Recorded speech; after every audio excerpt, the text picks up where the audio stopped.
V mesiaci jún sme sa rozhodli ísť na jednodňový výlet do malebného rakúskeho mestečka Hallstatt a popri tom navštíviť aj horský masív Dachstein v rakúskej časti Alp, keďže sú blízko seba. Zo Slovenska sme odchádzali približne o 3. hodine ráno, keďže cesta trvala približne 5 hodín. Po ceste sme videli niekoľko rakúskych jazier, Rakúšania si naozaj ctia svoje hory a jazerá a majú radi nielen poriadok, ale aj pohodu.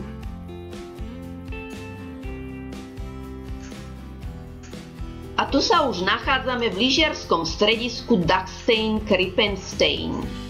Pri spodnej stanici Lanovie, ktorá je priamo nad podhorskou alpskou dedinkou Obertraun, ktorá sa nachádza v hornorakúskom regióne Salzkammergut. A ideme si kúpiť lístky na lanovky, na výber boli rôzne typy lístkov. Keďže sme cestovali v lete v júni, zakúpili sme si summer ticket, to je letný lístok, single tarif, čo je jedna cesta, ale to zahrňa aj výstup, aj zostup lanovkou. Názov lístku Dachstein Panorama Ticket, cena lístku 43,80 € na osobu. Tento lístok zahrňa sekcie 1, 2 a 3. Sekcia 1 sú jaskyne Giant Ice Cave a Mammoth Cave.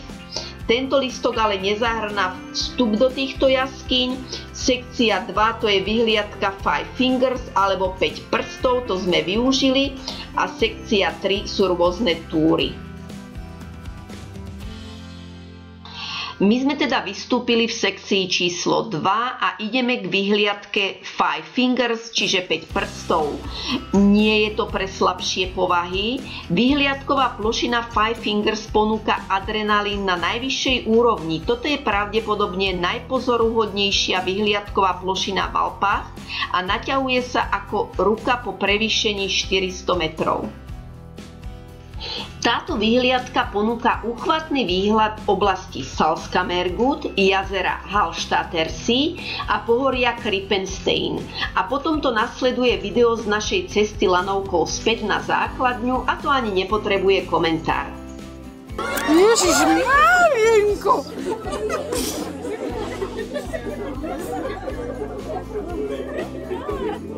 Kriste, pane, hento. To je horšie ako v lietadle. A tu sa už nachádzame v prekrásnom mestečku Hallstatt, ktoré je na zozname UNESCO.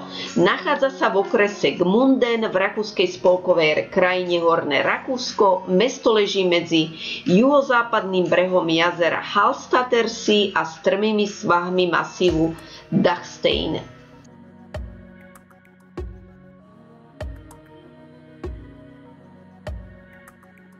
Do Hallstattu prúdia davy turistov z celého sveta. V hlavnej sezóne približne 7 000 ľudí denne. Číňanov toto mesto očarilo dokonca natoľko, že si v roku 2012 postavili v Číne jeho vernú kópiu. V Hallstatte je aj najstaršia soľná baňa na svete. Tu sme ale nestihli navštíviť a do tohto čarovného mestečka sa určite ešte vrátime.